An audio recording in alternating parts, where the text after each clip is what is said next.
Welcome to the Third and Central podcast, the only podcast dedicated solely to the University of Louisville baseball program. This is Matt Sefcovic, and as always, I am joined by Aaron Turner. Aaron, I know we are 8 games into the season, started off on a losing streak, lost 4 games, but now Louisville's battled back. They've won 4 in a row, and in the words of Lou Brown, that's called a winning streak. We're getting back on the right foot. We are heading into another homestand this weekend with Youngstown State. But before we jump into that, I do want to let everyone know that Aaron and I, we started this, years ago now. We've been talking about college baseball on the podcast and through Twitter, gotten to know each other that way. But for the first time over the weekend against St. Bonaventure, I can let everyone know that I'm not being catfished. Aaron is a real person. I am a real person. We finally got to meet and watch a game together, and Louisville beat St. Bonaventure. So it was good to meet Aaron, good to meet his dad, who both came in from St. Louis. So glad to finally meet you and enjoy a baseball game together. Yeah, it was a lot of fun. Absolutely enjoy my time in Louisville every time I'm there. Honestly, wish I lived a lot closer than living in St. Louis, but absolutely enjoyed the games and enjoyed spending time with you, spending time with my dad, and was very thankful that the day before we came, found out we're watching 3 games instead of 2, so that was even better. So that was pretty good news for you coming in on a Friday. Thought you were going to get to watch one game on Friday, one game on Saturday, and head back home. And then they announced they were playing a doubleheader on Friday. So I'm glad the weather that you all had on Friday was much better than what we saw on Saturday. It was clear skies. The sun came out from time to time, but the thermometer said it was about 38 degrees. By my watch, what I felt, it was about 10 at Jim Patterson Stadium. So I don't know what thermometer they were using, but it was absolutely freezing. I know we talked about it while we were there. Nothing compared to the Michigan game that you came into where there was snow and you could barely see the baseball. But Yeah. nonetheless, it was a cold day, but it was a win at Jim Patterson Stadium. In a day, that is what matters. Yep, does not get any better than that. And shout out to those of you who braved that cold with us.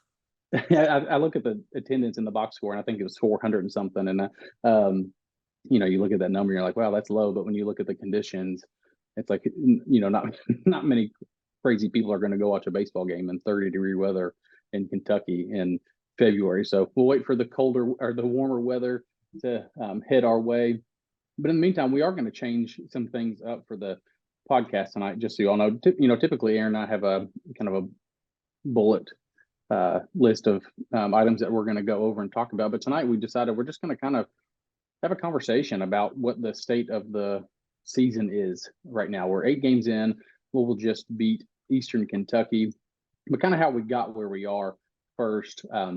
We're 4-4, lost the first 4 games, won the next 4 games. So it's kind of been an odd season. Went down to Tampa to start the season, as many of you know. Just a quick rundown. Lost to Indiana State 7-8, lost to Connecticut 3-4, and then the final game against South Florida was canceled down there. So I only got to play 2 of the 3 in South Florida. Louisville came home and got beat by Xavier 9-1, which was kind of that was a tough one to swallow on a Wednesday night, the home opener. I was at that game as well. And then St. Bonaventure came in for 4 games. And like we talked about, they played 2 on Friday, then 1 on Saturday, 1 on Sunday. And Louisville got beat on the first game of that doubleheader, which was a 7-inning game on Friday afternoon, score of 4-3. So that was a tough one. This is a St. Bonaventure team that the past couple years, I think the last 3 years, they've won 15 games total, 7, 8, and 5, if I'm not mistaken. So this is no juggernaut by any stretch of imagination. That's going to be a quad 4 loss. It just is. St. Bonaventure is not.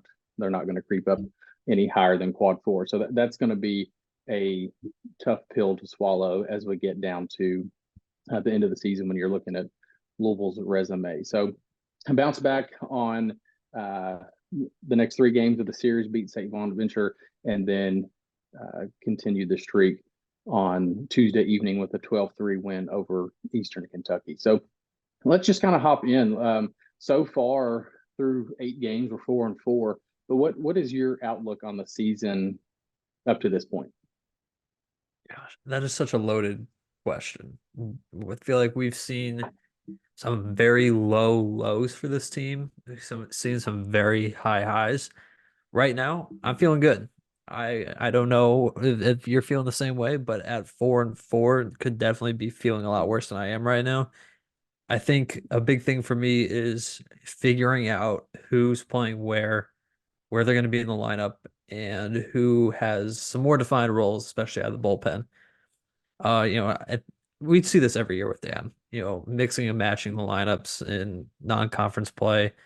I think he's got a little bit more options this year, a very good mix of, returning upperclassmen as well as underclassmen who are chomping at the bit for any sort of playing time. And so there's an interesting dynamic there, trying to balance out those guys, figure out what the best nine is. And, I think that it might be a little bit before we see a more concrete lineup, although I will say I think that was one of our issues last year, is never really coming to a lineup that, we felt worked. I think we were mixing and matching pretty much all season, and some of that was due to injury as well. But I think this year I'd like to see, a little bit more of a concrete lineup, something that you can almost bet on pretty much day in and day out as we roll into conference play. And I think you're spot on with that. I think seeing that concrete lineup is what we need for consistency purposes. But I think you also touched on something that we battled last year, was the injury bug too, right? And we've seen a little bit of that already this year. Dylan Hoy, we didn't see him. We saw him against Xavier, and haven't seen Hoy since. He didn't play the 4 games against St. Bonaventure. He didn't play in the game against EKU. We saw Patrick Forbes not play down in Florida. So we've started to see some of that already. Zion Rose did not play down in Florida. Brandon Anderson did not play down in Florida, and he's swinging a hot bat, and I'm sure we'll get to that. But so, getting these guys back and getting the nucleus back on the field that Dan McDonnell wants. But I think you're right. It's going to take some time this year, because this team is different. We've got a lot of returning veterans, 6 or 7 that started in the field last year that are back on this year's team. But we talked about this in the past. They're returning from a team that didn't make the conference tournament. And there's a lot of pressure because the last 2 recruiting classes, the current freshmen and the current sophomores, those classes were loaded. There's a lot of talent at a lot of different positions on the field. So they are now getting to take advantage of, some of the play from the juniors and seniors where, they weren't putting the ball in play. They weren't moving the baseball. They were making errors, making base running mistakes. Dan McDonnell isn't going to put up with that stuff this year. I think last year, I don't want to say he had to, but there weren't maybe as many readily available options, where this year we've seen in the first 8 games that there's plenty of options, and he's not scared to pull anybody at this point in time. It doesn't matter if you've been in this program for 4 years or if this is your second weekend with the program. It doesn't appear so far that he is, going to ride anybody out unless they are worthy of at bats in the playing time. So I think that's kind of where we are. But as far as when we see that concrete lineup, I don't really know when that's going to come, because of just the injury bug and, getting everybody in a groove and getting everybody the opportunities to earn that spot in the lineup. You talk about the injury bug and how it's affected the team both last year, this year. And I'm keeping my eye on second base right now, because Dylan Hoy is currently injured, but it's not a serious injury. Alex Alicea, swinging a very hot bat, absolute spark plug, plays a great second base, taking extra bases, doing everything that you would want a freshman to do out there. So now it comes, here comes the question: what do you do when Dylan Hoy gets back? We saw him play third base very briefly down in Tampa, but you got Brandon Anderson who's swinging a hot bat right now at third base. So, that's kind of in the back of my mind, is what direction does Dan go whenever you have a fully healthy squad? And I think that's a valid point. I mean, how do you take Alicea out of the lineup at this point in time? He's hitting 389, which is 4th best on the team for qualified batters. And we sat there from the stands at Jim Patterson Stadium last weekend, And the name we just kept talking about over and over was Alex Alexei. I mean, every time he did something, um, I feel like we just said his name the whole game, offensively, defensively, on the base pass. Like he just seems like right now he's doing everything right. So I think it's going to be tough when you've got somebody like that who is a freshman with somebody like Dylan Hoy, who he's new to the program. You know, this is his first year, but he was named a captain basically as soon as he got here. So, what route does Dan go? You know, you've got 4 games in a week, so you can split them 2 and 2 if you want to, but neither one of those guys are going to be a DH, right? So they either have to be on the field or not. They're not. You're not going to DH one of those two. So it's just I'm really curious to see what Dan is going to do because you know when Hoy comes back, he's going to be in a predicament on who's going to play second base. The pressure's on. You can move Hoy over to third base, DH Brandon Anderson, but who gets and the axe right there? Because DHing recently, we saw Lucas Moore DHing today against Eastern Kentucky. He's usually going to be out there playing center field. If it seems like right now he's swinging a hot bat too. But Zion Rose at DH, do you take a bats away from him? He looks really good right now too. So it definitely a tough situation. One that I don't. I'm thankful that I don't have to be the one that makes that decision because I'm not sure what I would do honestly. I think the good thing about all this is right now that we have the options, right? It's better to have too much talent than not have enough. But the problem you have with having too much talent that probably sounds silly when I say it out loud, but the problem is anytime something doesn't go your way, do you second guess that decision? Well, I should have played so and so instead of who you did play because you had so much talent sitting down your bench. So just curious to see how he's going to manage this. And I think with the amount of talent we have, at least we have the options down there. So just excited to see where it goes because I think there's about 100 different lineup combinations that we could play this year, and I would be okay with. So I'm just curious to see how Dane's going to handle these next couple of weeks before we get into conference play. I mean, I couldn't agree more. And we talk a lot about the good and the amount of depth that we have. Offense has been showing up the last 4 games, but let's talk about the bad for a second. What are some things that you think could be a little bit concerning so far through the first 8 games of the year? Yeah, so I think the thing that sticks out to me probably the most is just the lack of power that we've seen so far through 8 games. You know, we've hit 4 home runs. It's probably silly to say after you saw JT Minson hit a ball 460 feet today, and Brandon Anderson about knocked the foul pole over with a home run that he hit. So that seeing what we saw today out of those two, that's exciting. But 4 home runs in 8 games, especially against the type of talent that we've seen so far. I think that's a little bit concerning, and we saw that same concern last year. That's something we talked about going into 2024 was the lack of power from last year's lineup and trying to figure out who it was going to come from this season.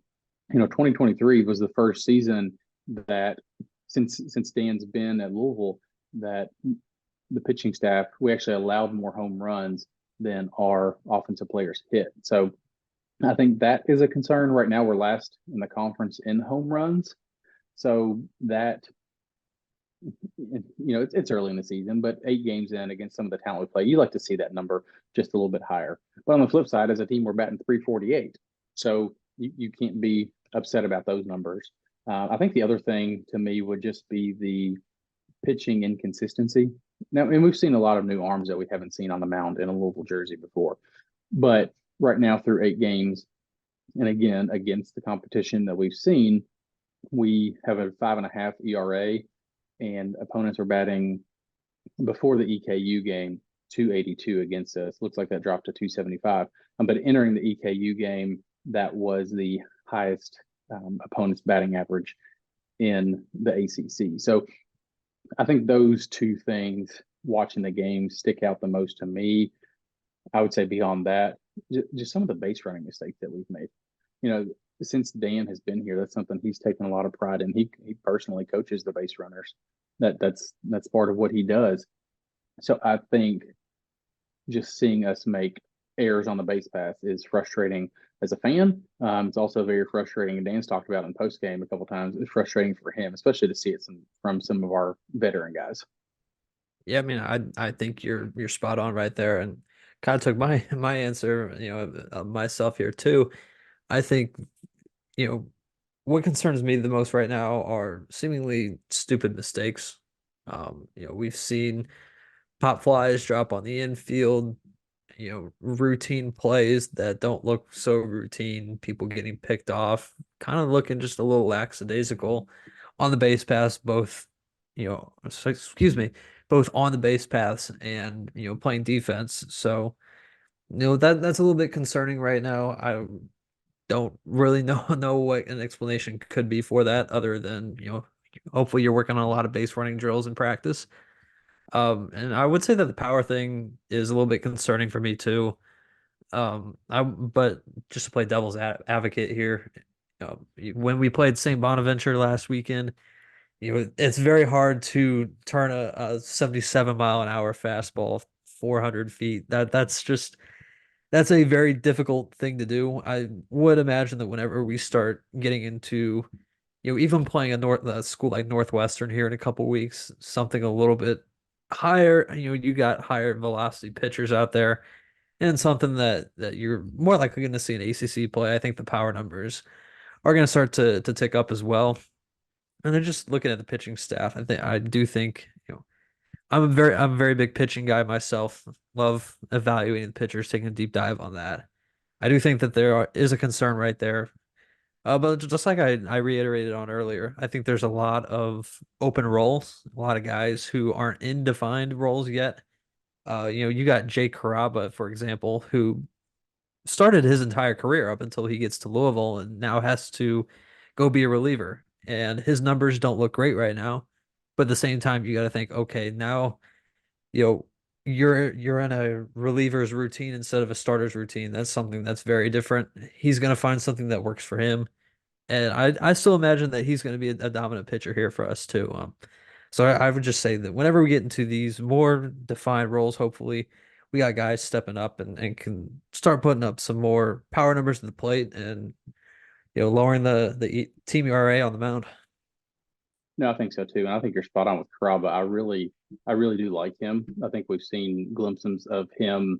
His strikeout numbers look pretty good so far in the limited action that we've seen. Just got to get the ERA down. But like you said, changing your role from a starting pitcher to a relief pitcher, that's challenging. That's not an easy thing to do. So I think just having that shift in mindset will go a long way with Caraba.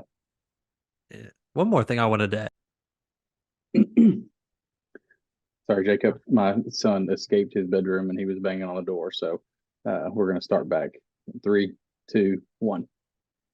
One more thing I want to add on to the power numbers. When you look at this lineup, I see a lot of guys who I don't think their strength is particularly being a power hitter. I think there are a few guys who probably should be putting up some good home run numbers, and I do think there's going to be a couple guys who improve on their home run numbers from last year. I think JT Benson takes a step forward in the home run numbers.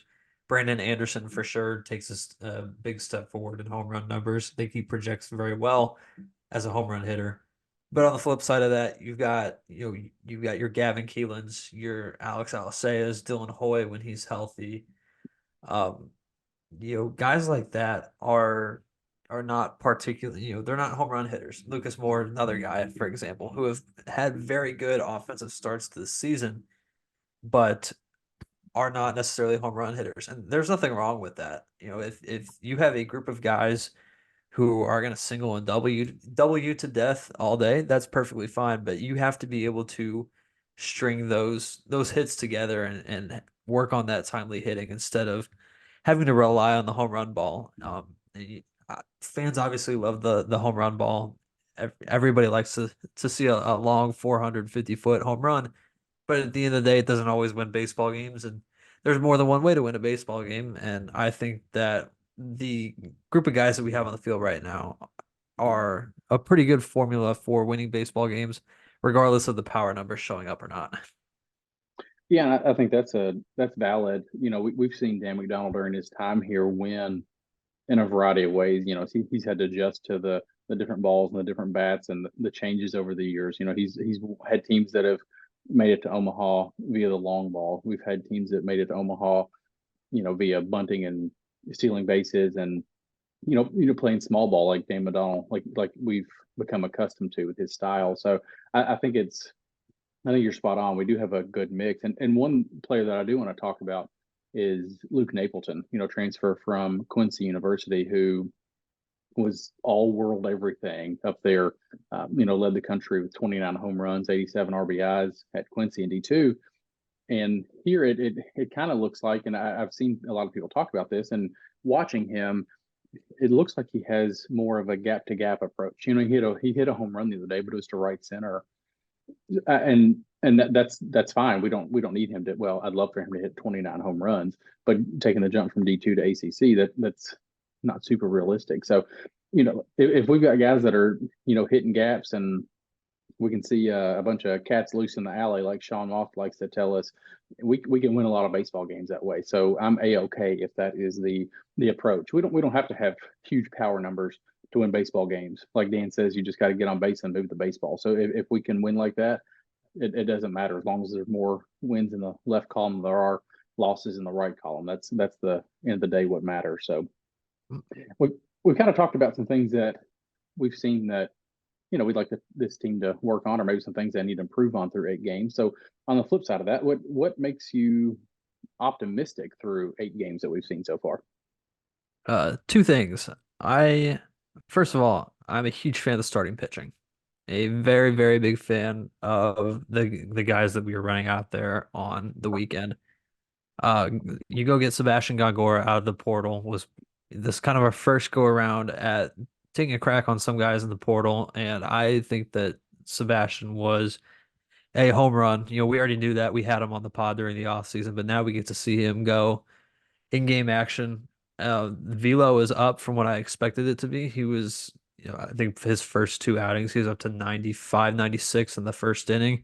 It was still, that 93 to 94 guy, even in the fourth, fifth, sixth inning. Um, Off speed looks electric. He's an absolute bulldog out there. Love the competitiveness that I've seen out of Gongora.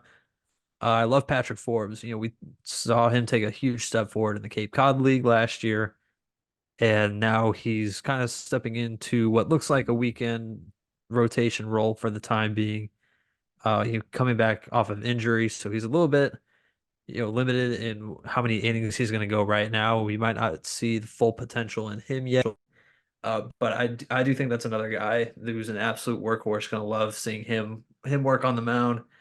And we just saw the debut of Parker Devers as well. Parker looks absolutely dominant too. He goes out in a debut against St. Bonaventure. So take it for what it's worth, but he's definitely got the stuff of a college baseball player, and I absolutely love it. I think that he can be just as good as his brother Reed if he wants to. Hey, you got Carson Liggett going in the midweek right now. Evan Webster just putting together some really nice innings. I'm going to love continuing to see the starting pitching go to work this season. I think it's been a couple of years since we've had a really good group of starting pitchers, so I'm very excited about that. And secondly, I want to look at just the group of young guys in general. After we dropped that game one on Friday against St. Bonaventure, Dan runs out there a completely different lineup. The vibe in the stadium changes immediately. You throw out there Zion Rose, Corbin Dickerson, Michael Lippy. Those are the first three that come to mind, but I know that there were a lot more who were in that lineup that made their debut that night. And just the vibe immediately changes. It was awesome to see the older guys rally around them. It was awesome to see the energy that the young guys brought, and they came out and took it to St. Bonaventure. And I think that game right there was kind of a kick in the teeth for the older guys. Like, hey, we need to get ourselves together, and because these young guys are chomping at the bit, and I absolutely love watching these young guys play. Yeah, I think two things to me. One you just touched on quite a bit. I don't have a whole lot to add to it. It's just kind of the fountain of youth that we're seeing right now. We've seen a lot of these guys in the program that have been there for a long time. your Eddie King Juniors and your JT Bensons and your Isaac Humphreys and Logan Beards. And they've given a lot to this program, but it's right now it's just nice to have options when somebody's in a slump or when somebody gets hurt. So it's good to see. The first thing you text me when you were at the game on Friday, when the lineup was announced for the second game, the first thing you said was the vibe in the whole stadium just changed all of a sudden. There's a little bit more spunk out there in between the lines. It seemed like they were playing for a little bit more. They're trying to earn their stripes. They're trying to prove themselves to get meaningful innings and at bats. As younger guys, that's tough to do.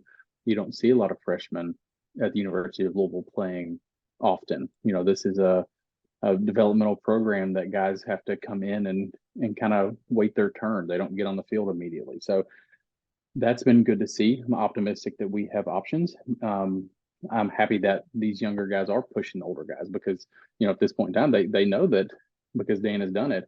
If we don't produce, it's a next man up mentality, and he's going to find somebody that will.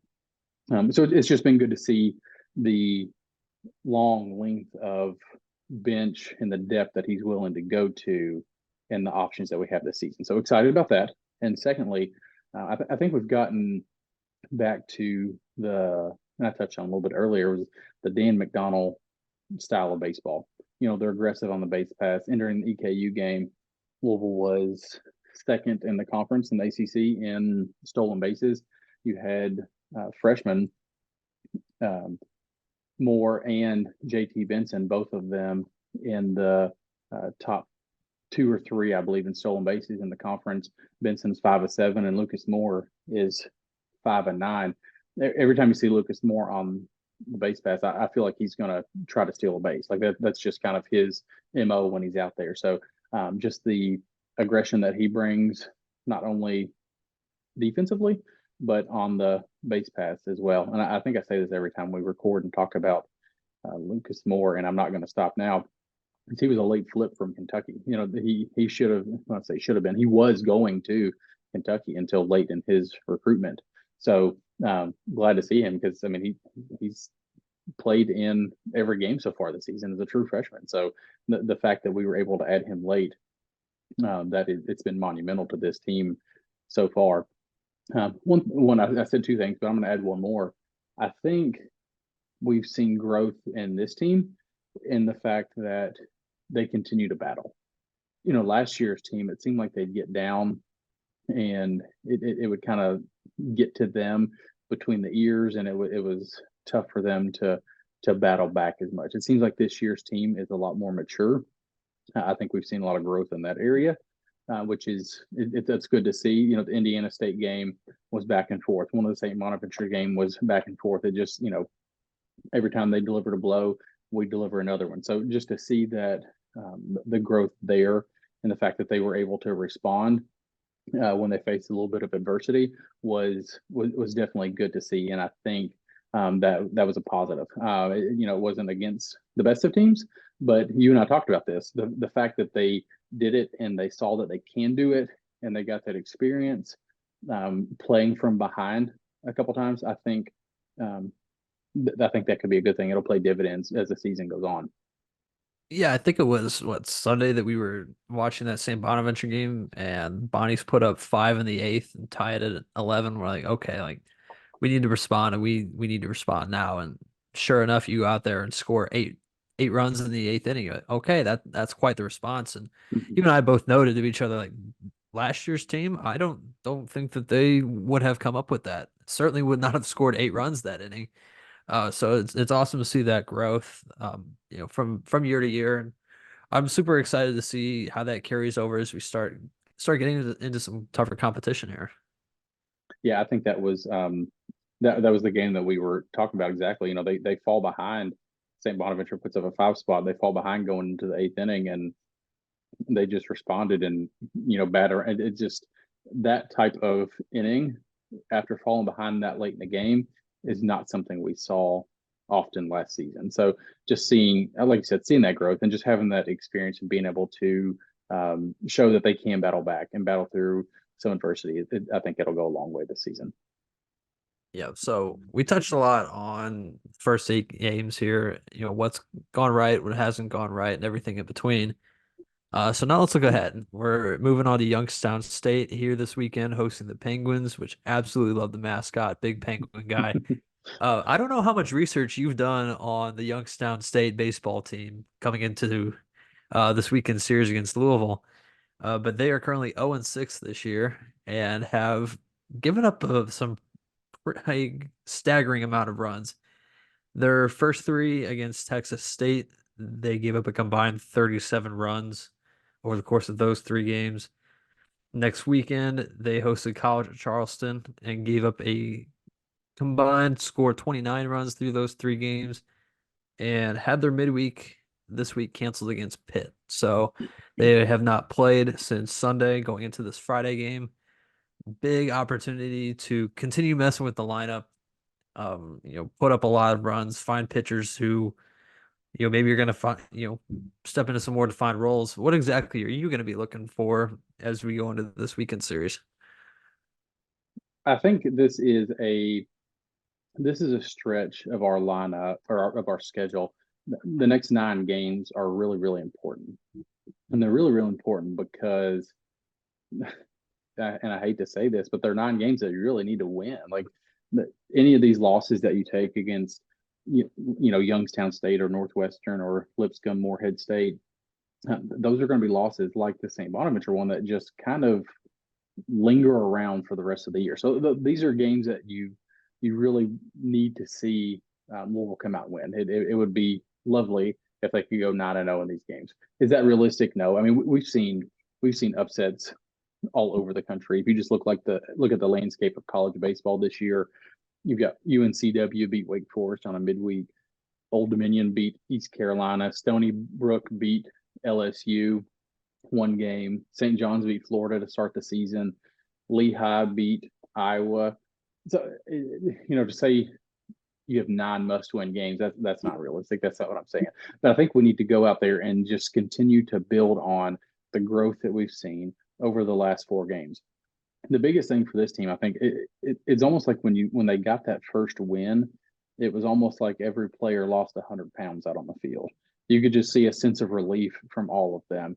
And you act like it was a 20-game losing streak. It wasn't. But when you're losing 4 games in a row at the University of Louisville, like that's a big deal. That's not something that we're very accustomed to around here. So I think we just need to continue to see that steady growth. I think we need to get closer to nailing down our best lineup.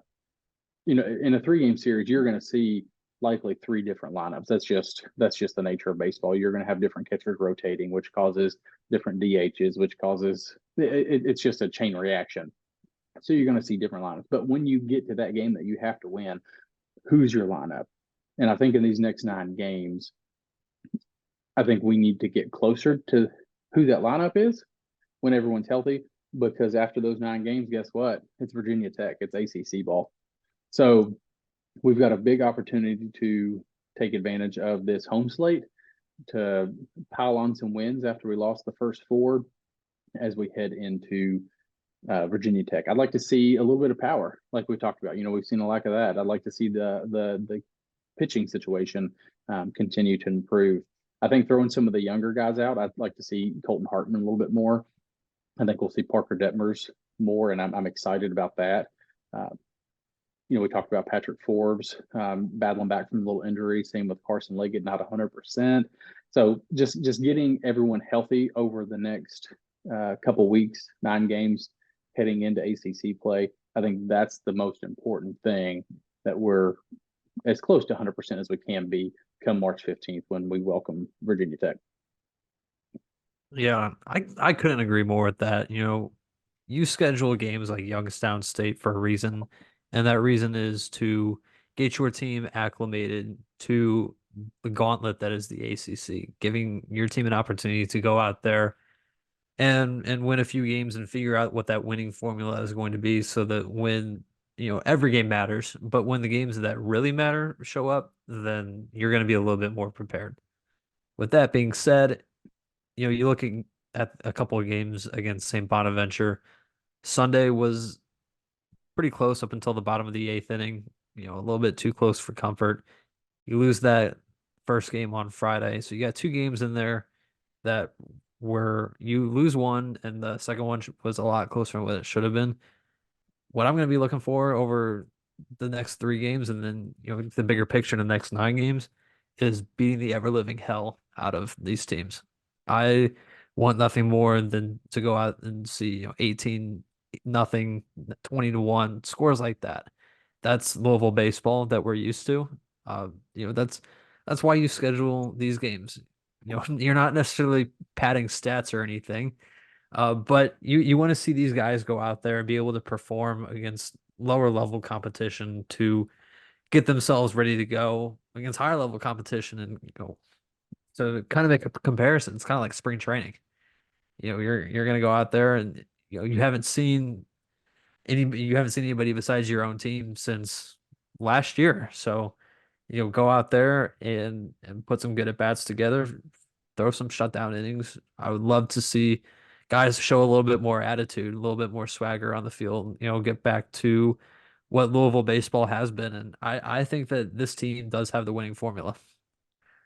And I think that's a really good point that you bring up about scheduling these types of teams. I think going into the season, when you're Dan McDonnell, okay, I've got a younger group. I'm going to have to try some different things up front. So I need to schedule some of these type teams to play on the front end of your schedule, just to give them that collegiate experience. It's different taking the mound at Louisville than it is in your high school in Illinois or in Ohio or Indiana. It's different. So I think knowing that that's your roster and that's your the team that you have and the players that you have available, that they're young, they're youth, they don't have the experience at the collegiate level. I think you schedule some of these games to prepare them for that. So I think it's very intentional with what he does with some of these things.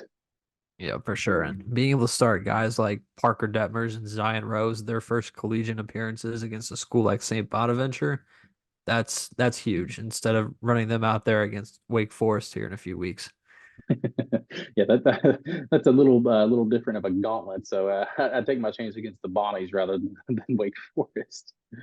One thing I kind of want to circle back to that I talked about was when let's say Louisville's in a must-win game. Let's say we're in a game in the ACC tournament. Let's say the ACC tournament's right now, and we've seen what we've seen so far throughout this team. Who is your go-to lineup right now? Just kind of let's just circle around the diamond. You don't have to give your batting order, but just today must-win game. Who's your catcher? My catcher, I'm going to take. Let's go with Luke Napleton behind the plate. I I would agree. take Napleton behind the plate, which moves Matt Klein over to first base. Yeah, and I agree with both of those 100%. Who's at second base?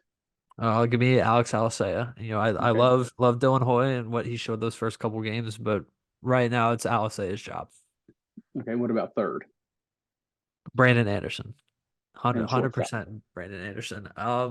At shortstop, Gavin Keelan. Okay. So to be 100% honest, that's my same lineup as well. We've talked about this numerous times, and I think we're in agreement that what we've seen so far this season, that's our infield. So let's go across the outfield. Who do you start in left? See, this is where it gets a little bit more tough for me because if I were to make lineup cards at Louisville, I absolutely loved the no fly zone era of the Louisville outfield. Loved having three guys out there that could absolutely go get it. And that's not taking a shot at anybody that's on this team right now. But JT Benson is not one of those guys. With that being said, I still would probably put JT Benson in left field, but not 100% confident in it. But the numbers right now don't lie. The hitting stats that JT's put up through the first eight games are incredible. So you got JT in left. Who do you put in center? Give me Lucas Moore in center field. Okay, and let's switch over to right field. Eddie King. Eddie King. Okay, Yeah. so that's a little bit different of a change. We haven't really seen Eddie King in right field. So I think that's another good option. So I guess outside of King, your other outfield options, because right now you've really got 6 guys competing for innings out there. You've got Benson, Moore, Lippy, Dickerson, Isaac Humphrey, and Eddie King Jr. So those are kind of the 6 that you have out there. But that's an interesting approach. I've never thought about putting Eddie in right field. All right, let's hear your outfield then. And, I go back and forth on this quite a bit. I'm with you. I love what JT Benson brings to the table. We've had him on the pod before, and JT's just an electric guy on the field, off the field, big personality. I think he's deserved that. And like you said, at this point in time, I mean, the guy's batting 550. I mean, he's got to be out there somewhere. So I put Benson in left. I do agree. I put Moore in center. He did make a mistake. I believe it was on Sunday. Came in and dove for a ball that he probably shouldn't have, that rolled out close to the wall. But he's a freshman. He's learning. He's growing. He's aggressive. That's what Dan McDonnell teaches. And I think, high risk, high reward. You have to play those things. He's got to learn what opportunity or what ball you are more aggressive on and what you're not. So that's going to come. But I really like him defensively. Right field, I think, like you said, that's kind of right now what I'm hung up on. I never really thought about Eddie out and right until you said that just a second ago. I don't know. I may go with Michael Lippy at this point in time. I really like what he's done. I know he's at the plate over the summer. He kind of struggled a little bit. He led his summer league, not just the team, his league, I believe, in walks and strikeouts. So there's, there's a lot to be said for that. But so far, I think he's been a bright spot when he's been put out in outfield. So I really do like what Lippy brings to the table. I mean, you can't go wrong with Michael Lippy, and it's kind of circling back to Moore. Like you said, love the aggressiveness. Mm-hmm. Probably shouldn't have dove for that ball, but I would much rather him attempt to, be a little bit more aggressive and make that dive in a game against St. Bonaventure than, gotta keep circling back to it, than against Wake Forest. Mm-hmm. So can't go wrong with that outfield out there either. I think that's a pretty strong 3. I think the only reason why I considered Michael Lippy and I considered Corbin Dickerson out there, just would like to see a little bit more. I really like what they've brought to the table so far. And if they get a lot of run over the next 9 games, we could have this conversation in 2 weeks, and my answers might be completely different. No, that's it too. And you say your answer will be different in 2 weeks. My answer will probably be different by the time we stop recording this podcast. Like that, that's just how up and down we've been with this, because you see glimpses of, these players doing very well defensively, offensively. And then you see a glimpse of one of them that may have a lapse in judgment, or may take a 0 for 3 game, and you're like, well, we've got I kind of talked about earlier. You've got a bench full of outfielders. Like, if you got somebody going 0 for 3, put somebody else in. So and you hate to be that way, but when you have that kind of depth, you really have to. I feel like you really overthink things sometimes, and I think that's hard as a coach, but that's why Dan makes $1 million, and I sit behind a microphone. So that's something that he will have to manage, and fortunately, I don't have to. All right, so we got our positions lined up. Like you said, there's a lot of talent on that bench. You got one more position to fill. Who are you putting in DH? That's a great question. And at this point in time, I guess I would probably go with Zion Rose. I really like Zion. I like what he has brought. He hit a home run. He's got one of our 4 home runs, which as a true freshman in your first handful of games, able to do that. That's been impressive. Obviously, there's no Drew Burris like down in Georgia Tech. The guy's got 8 home runs in his first couple of weeks of college play as a true freshman, which is absolutely insane. But I think Zion, right now he's hitting above 300. I think he's aggressive in the box. I think he's athletic enough to make opposing pitchers, respect him on the base paths as well. So I think Zion has a very bright future here. I think getting him those at bats and getting him that experience now will play massive dividends down the road. And I think he's an instant impact guy that can contribute from right now. See, to me, this is the DH spot. There's so many different directions that you can go. And I absolutely love Zion. Like you said, we had him on the pod. Love the kid. And he's going to be an absolute stud. I firmly believe that his picture will be out on the right field wall when it's all said and done. First round draft pick type player. And if I was filling out the lineup card right now, I probably still would put Zion Rose at the DH. Like he's definitely my guy. With that being said, you there's you go into in the scenario that we're in right now, a must-win game. You're probably in an ACC type format. Would be very interested to see how he looks on the long term. At all, same thing goes for all the freshmen. How do they go through the grind of a college baseball season, and how do they adjust to ACC pitching? So with that in mind, kind of a way to give Zion a little bit of a break too.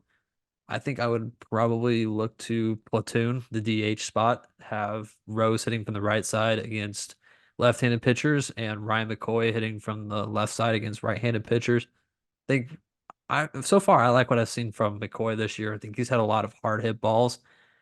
And I think I think he's hitting over 300 right now, if I'm not mistaken. I don't have the stats in front of me, but I still think McCoy is that power threat against a right-handed pitcher. I've never been a fan of lefty-lefty matchups. Not a huge on that, so I definitely would play the matchup there and have him start against right-handed pitchers and Rose against lefties. I think that's a pretty good way to get both a freshman and a strong returner into the lineup. Moving forward through the gauntlet of the season. I will say I really, really liked the lineup that Dan ran out on Saturday. I guess it was the game that we went to when we had a kind of it was almost a hybrid look of what I call it, of some of the older guys and some of the younger guys. And he started Zion was the DH and Lucas Moore in center. You had JT in left. You had Matt Klein behind the plate, Brandon Anderson at third, Keelan at short, Isaac Humphrey in right, Ryan McCoy at first, and Alisea at second. I really liked that lineup. We talked about it while we were there. It was a really good blend of some of the older guys, but some of the youth also. And I think that's. I hope I don't. I mean, I have no insight, but I hope that's a lineup that we use some type of variation of going forward, because I really liked the mix that he had on that Saturday game against St. Bonaventure. I agree. I do like the mix of the upperclassmen and the underclassmen. And I think that this is the year that we see defined roles again. The lineup will iron itself out. We have a ton of options, a lot more options than we've had in recent years. Somebody's going to step up. We're gonna see a pretty strong starting nine. Maybe not by that first series against Virginia Tech, but maybe week 2 or week 3 of the ACC. I think we're gonna have a pretty good idea of what we are going to be rolling with in the tournament. Who we play week 2 of the ACC, right? Is that the Wake series? It's at Wake, yeah. So I hope to hell like we've got a solid lineup by that point in time, because I'm here to tell you right now, if you haven't watched Wake Forest play yet, that weekend rotation is absolutely insane. And they've got 3 guys that, and Aaron, this is obviously a lot more in your ballpark that is in mine, but I mean, they've got 3 guys that are probably, are they all first round guys? I think they got between Hardle, Massey, and Burns. I think you got 3 top 20 draft picks this year. I mean, that's insane. It is must see TV. If you have not watched Wake Forest yet, I highly recommend watching them. And then you got Nick Kurtz too, first base, who's also a first round draft pick. Yeah, Nick Kurtz is insane. And I think there's 1 or 2 others too who are in the first round conversation that are slipping my mind right now. But yeah, especially on Saturdays with Chase Burns, that's a potential number 1 draft pick right there. But all that to be said, they're beatable. You know, UNCG beat them a couple or last week, I guess, 4-3. So I mean, they can be beat. It's not like this team is unbeatable. So a lot of games to play between now and then. So I think if we get a solid roster set and a solid lineup and a rotation that Dan and Roger are comfortable with, we'll talk about this in great detail before that series. But let's go down to Wake Forest and beat up the number 1 team in the country. I don't see why this lineup can't do that. So let's go ahead and flip the script over to one thing that I wanted to just kind of briefly touch on, just because I've had some questions about things. Is KJ Scobie? He was a longtime commit in the 2024 class, number 285 player in the country. He decommitted from Louisville shortly after he committed to South Carolina. And then over the weekend, actually, funny story how this happened. JD Stein, he's a shortstop from Indiana. He's the number 133rd ranked player in the 2025 class. He decommitted from Louisville over the weekend during the game. And so, funny story, Aaron and I, like I said, it's the first time that we've seen each other in person. First game we've attended together, and we're in between innings. We're on Twitter scrolling and doing our thing. And he looks over. He's like, "Hey, did you see this?" And I was like, "Hey, did you see this?" And at the same time, we show each other our own phone, and it was the tweet about JD Stein decommitting from Louisville. So it's not funny because we lost a top player in the country, but just the way it happened. That's the world we live in. But I guess we've lost some other commits too, and I'm not super concerned about the others, but these are the 2 biggest ones. What do you make of, or do you make anything of some of the top guys in these classes decommitting from Louisville? It's a different age of college, not just baseball, but college athletics with NIL and with everything crazy that's going on in this world. And that's not to say it's a bad thing. I fully support NIL, love NIL. But what do you make of kind of losing some of those top guys in the class, and if anything? I'm not sure I make anything of losing any of these commits. I think if you look at our roster this year, if you go on the website and familiarize yourself with the roster, you're gonna see a number of guys who are redshirting this year who will not be playing at all. Then you go look at the class who's coming in 24, which is the list of names at the top of that list are very impressive. Also, day 1 type contributors, coming into Louisville next year. I don't think that there's a clear playing path for a lot of these guys, and if that is what you are looking for, is to be that guy immediately, then this place might not be the place for you. And I don't think that's a bad thing. I think that's a testament to the roster that Dan has built, a very young and very good roster that he has built. I'm not gonna lose any sleep about anybody that we lose. And I think you're right. And I've talked to some people around the Scobies, and I know the left because of NIL. The facts are facts. It is what it is.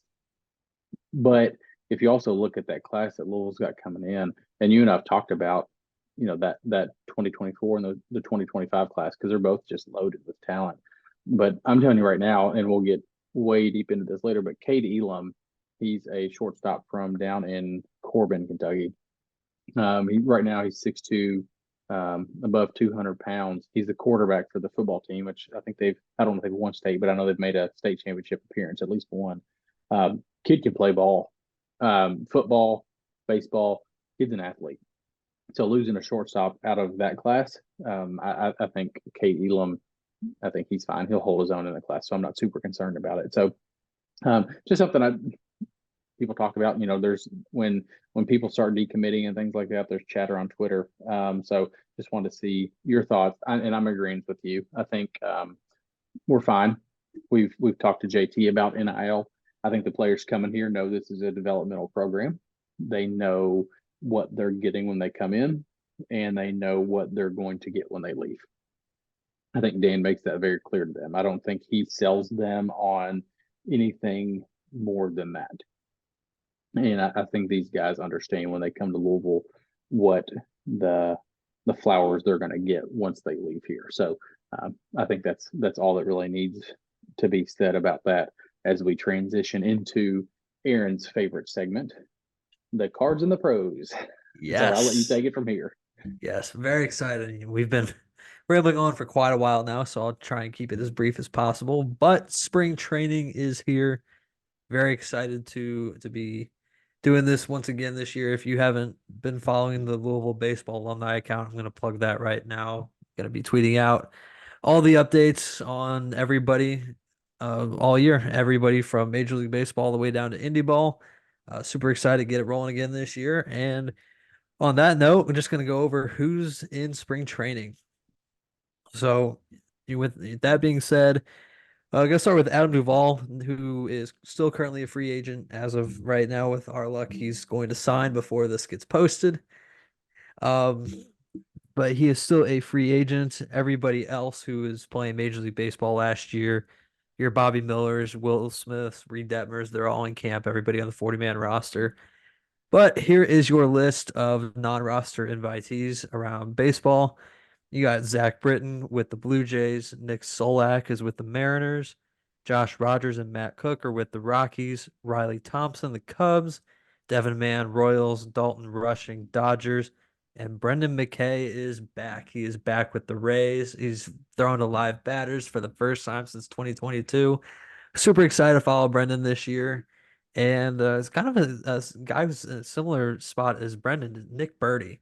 Nick Birdie is back in baseball. He made his major league debut, or sorry, not debut, but came back to Major League Baseball last year after having not pitched in the league since 2020. So super excited to see Brendan McKay, Nick Birdie. Heard a lot of good chatter out of both the Rays and Yankees camps about those two. Definitely think we're going to see both of those guys back in Major League Baseball here very soon, as well as a number of guys who I already listed. And moving on to just a couple more free agent signings. Cade McClure signed with the Pittsburgh Pirates, and Lincoln Hensman is back in affiliated ball. He spent last year with the Lexington Counterclocks of the Atlantic League. He is now a farmhand for the Miami Marlins. Had a super good winter ball stint down in Puerto Rico, pitched for Team Puerto Rico in the Caribbean Series. Miami loved what they saw. They took a flyer on him, and Lincoln Hensman is now a Miami Marlin. And that's all I got on my end. Just super excited to be back. Professional baseball's back, college baseball's back. Life is good. Well, so my two takeaways from all of that segment are this. One, thankfully, the Lexington Counterclocks changed their name back to the Lexington Legends because that was the dumbest name in the history of baseball at any level. So thank God we're back to the Lexington Legends down I-64. And second thing, just hearing Brendan McKay back pitching to live batters, that's just music to my ears. That guy who's drafted fourth overall a handful of years ago. At that point in time, he was the highest pick ever by Louisville Cardinal. And man, it's just been one injury after another. So just really happy to see him back and hope that Brendan has a chance to get back to the major league level, because if anybody deserves it, it's that dude right there. Yeah, this is going to be a big year for a number of guys. It's going to be a huge year.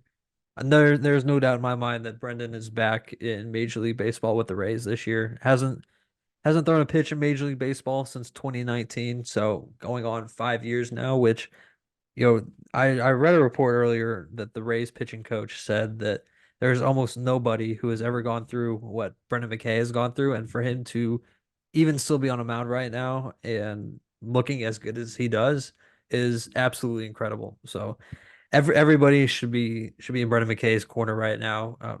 Super happy that he is back and hoping for a very successful and healthy season for him. Yeah, I'm super excited about Brendan. I actually got so excited about this that I found a old Louisville, uh, actually one of Brendan's jersey that I found, and I I purchased his. I'm waiting to get that thing framed and get it up on the wall because I'm just super pumped for him. And no, he's not one of the best baseball players to play at Louisville. He's one of the best college baseball players to ever play anywhere, and he deserves it. The guy's just worked his ass off, and I hope that he finally gets to get back to the big leagues this year because, man, I'd love to see McKay back on the mound for the Rays at any capacity, no matter what his role is. I hope he gets the opportunity to get back there. And the last thing I want to touch on, I want to end this podcast on a massive high note. And here we are. At the end of last season, Dan McDonnell talked and got a lot of heat about some of his comments about the facilities here at Louisville. For those that don't know, the facilities at Louisville they're not very good. Let's just put it that way. They're not. If you look around the ACC, we are behind many of the programs, even some of the ones that are behind us. We've talked about it on the podcast before. This shouldn't be news to anybody. So he kind of had his cry for help, if you will. If you remember the last game they played last season, because they didn't make the ACC or the NCAA tournament, Dan talked about it down after the game about how he wanted to coach for administration that cared about baseball, they cared about winning baseball, and he kind of went on and it got more shares and likes and tweets than anything that's ever happened for the Louisville baseball program. And now I've seen happen time and time again this year in the first 4 games that we lost. People were tweeting, "Oh, only if they had better facilities, they would have won that game," or "Only if they had this, they would have won that game." Well, it was announced this week that the new locker rooms have been opened and released to the players. And I'm here to tell you right now that this is a game changer for the University of Louisville baseball program. We have been behind the 8 ball in this for years. If you had been in the facilities down there, they are not up to par with the ACC. They're not up to par with some of the Group of 5 teams. So this sets the standard for locker rooms, in my opinion. And there's a lot of really cool things about it. If you just look at the locker rooms themselves, the TVs and the neon red lights and the graphics and everything that's in there, the big leather sofas with the cardinal bird head embroidered in them. They've added a barber shop into the locker room this year, which is a really, really, really neat addition. They're going to have, if you've seen the pictures and videos, there's a mannequin that the jersey will be put on the mannequin for all the different jerseys that we have, and it'll change based on what they're going to be wearing. And they've upgraded. It's a complete upgrade from what we had before. This is going to allow us to recruit at an even higher level. Dan has been recruiting top 10, top 15, top 20 classes year in and year out with high school facilities. Let's be honest. If you've looked at the Shad Mason Hack Shack, there's high schools in Louisville that have better hitting facilities than that. So the fact that they've been able to recruit and do what they've been able to do with those facilities is mightily impressive. Now that they have this, if you've seen the pro locker room, it's very similar to that. This is going to help play dividends for the university. The players, they love this stuff. Let's be honest. Who wants to walk into a high school locker room and that be your home locker room as an ACC school? So I think players love this flashy stuff. They love the TVs. They love the game rooms. They love the barbershop. So they want to see these things. When they go on recruiting visits, this is what they're looking for. And these things are what's going to set us apart and keep this coaching staff here if they so choose to. Yeah, I think you said everything that needed to be said right there. I'm so fired up for this, so fired up for hopefully everything that is to continue to come. This is a huge step in the right direction. Absolutely love to see the players enjoying this stuff, and very excited to see what Dan and his staff can do with it. And while we're on here, not that he listens to it, but and this has been very well documented. Henry Davis was the lead donor in this. So a lot of this happened because of him. So the fact that we've got some of our former guys that are coming back and giving back to this program and allowing some of the younger guys to experience things that he wasn't able to. Henry came through here with the less than ideal facilities that we had at that point in time. So he's made a decision that I don't want Louisville baseball players to have those facilities anymore. That's massive. So I think that shows the relationship that this coaching staff builds with their players, and the fact that they're giving back to us is just going to continue the depth and the trajectory of this program. So just super, super excited. I can't emphasize that enough, how big this is for the University of Louisville baseball program to have a level playing field with the rest of the teams in their conference. So that is all we have for tonight. I hope you all kind of enjoyed this change up how we did things tonight. It's just a little bit different. Just having some, general conversations like Aaron and I just talk back and forth all the time. This is how it goes. So rather than going off a script, we're just kind of chatting. So hopefully you all felt that message and that it portrayed to you all as well. And we will be back in no time as we continue to get through this schedule. We plan on providing content to you all season long. So in the meantime, Aaron, I know things are about to ramp up for you. Pro ball is starting to ramp up hot and heavy. You send me stuff almost daily of who's doing what and where this guy is and where that guy is and who got traded and who signed. So I know most of them, hopefully, that listen to this follow you, but if not, tell everybody where they can find you. Yeah, if you want to follow me on my personal account, I don't really tweet a lot there, but I'll plug it anyways. You can go follow me on Twitter at AJTURN22, or you can go follow the Louisville Baseball Alumni Report to catch all the Louisville Pro updates. And you can find me on Twitter at Matt Sefcovic or on Card Chronicle. I post some pregame stuff, postgame stuff, just kind of recaps throughout what happens during the week as well. So find me on Card Chronicle if you wish to come across any of my written material as well. But in the words of Sean Moff, we will see you at the ballpark.